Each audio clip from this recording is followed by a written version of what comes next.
Hi there, welcome to today's video. Today I'm going to focus specifically on MFL, Modern Foreign Language Open Evenings, and events where prospective students and their parents come to visit your school and your department, and you really want to engage them in your language, so French, German, Spanish, Arabic, Chinese, any language.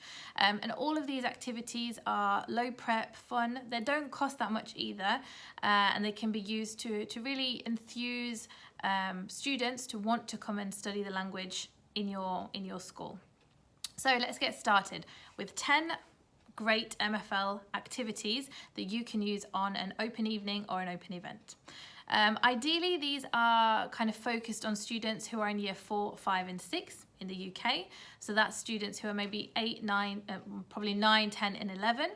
As well as those who may be choosing their options and already in secondary school, but you're trying to persuade them perhaps to study your language. So again, it's suitable for students that may be 12 and 13 years old.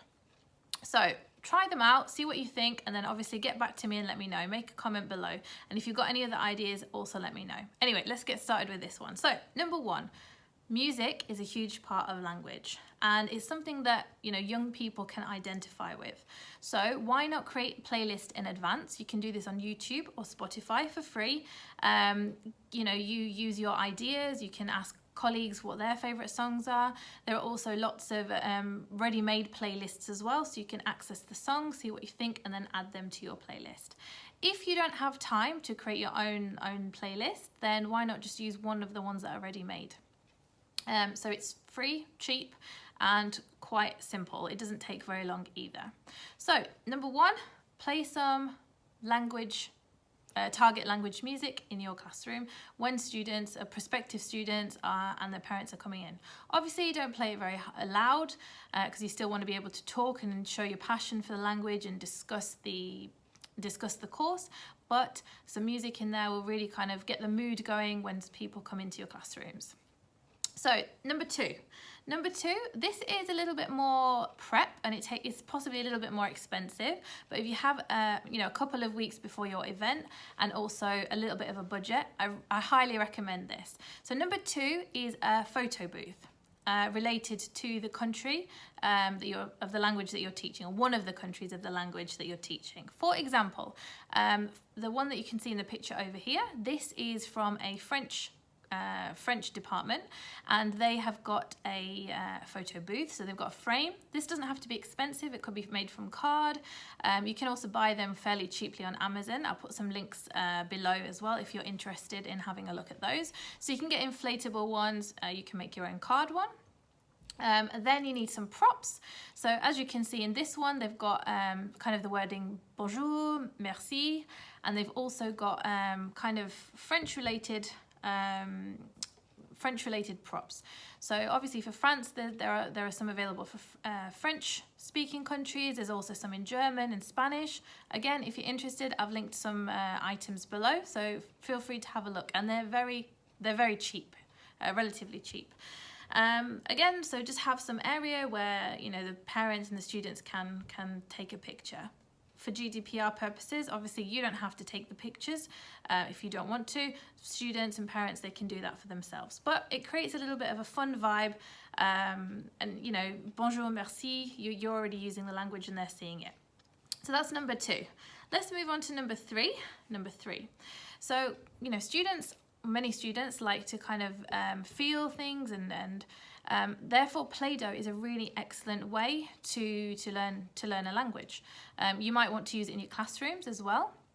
However, for the open evening, you can perhaps give a word on a piece of card, or you can say something, and then the students or a group of students have to make something with the animal, or with the animal, whatever you describe, with Play-Doh. You can also use things like sun and water or something like that, just so that the students are hearing the language, but then they're also doing something with the language as well. So that's number 3. Number 3, make animals out of Play-Doh. Number 4, this is actually one of my favorites, and one that I kind of picked up very early on in my teaching career. And all it is you get some polystyrene cups, you write the numbers 1 to 10 in the target language, one number on each, and then you kind of mix the cups up and then the students, when they come in, they have to order the cups.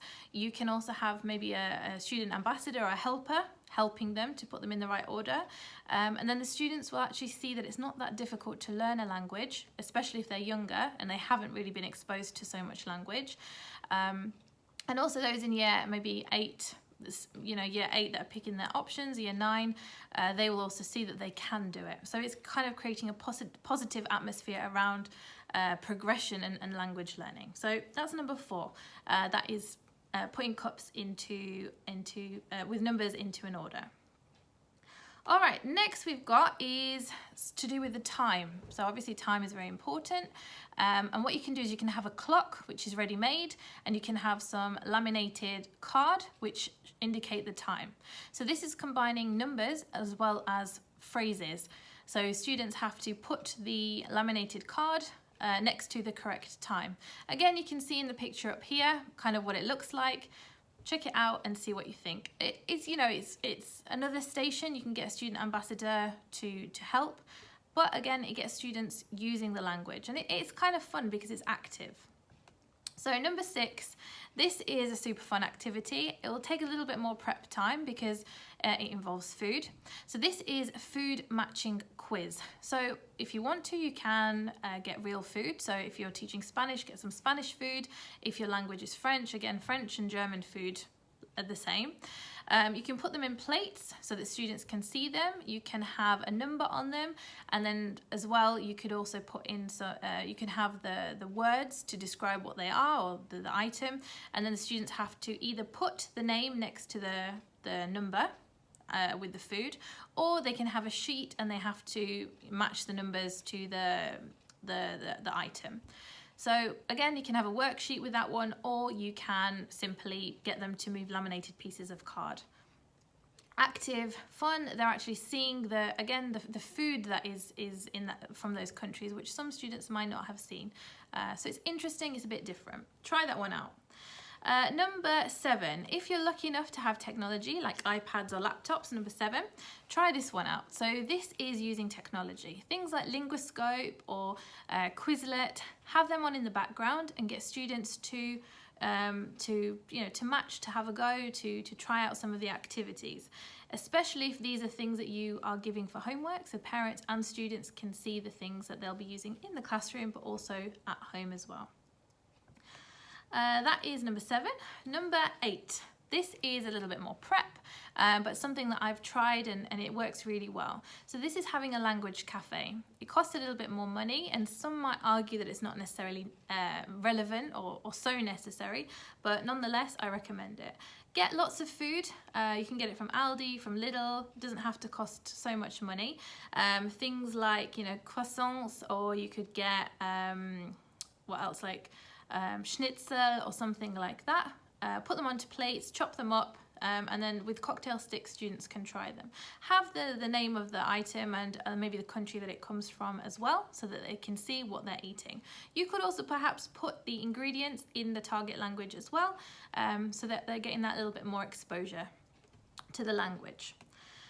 Okay, so number 9 we're on now. Number 9, I've got kind of interactive matching activities. Quite a lot of the activities that I've mentioned already today are very interactive and kind of get students moving and thinking, and this one is not any different. It's kind of similar to some of the activities that you use in the classroom every day, so the students will kind of get a feel for how the lessons might work if they're prospective students and prospective parents. So this is like a kind of a puzzle that the students have to match up. You could do that or something similar. Again, matching works really nicely.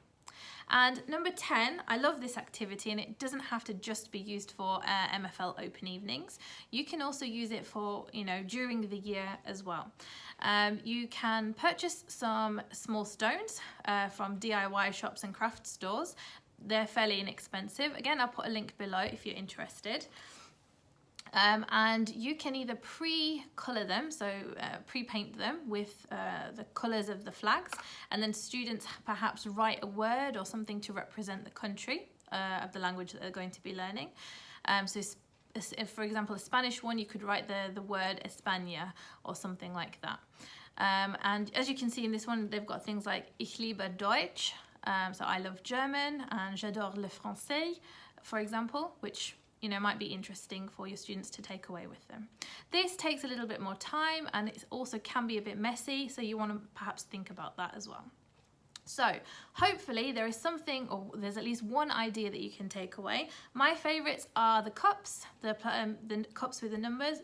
Really easy, low prep, and quite effective as well. And I really do like the language stones. So, pick a couple, have a go, and then you can always use the rest next year. Thanks very much for watching. If you liked the video, please don't forget to subscribe to my website, theidealteacher.com. Sign up for the emails, subscribe on here on YouTube, and feel free to leave a comment below too. If you have other ideas, we would love to know about them. So, 10 fun activities for an MFL open evening or event targeted at students who are between about 9, 10 and 13 years old. Thanks very much for watching. Take care. Don't forget to subscribe below and to the website. Thanks very much. Bye.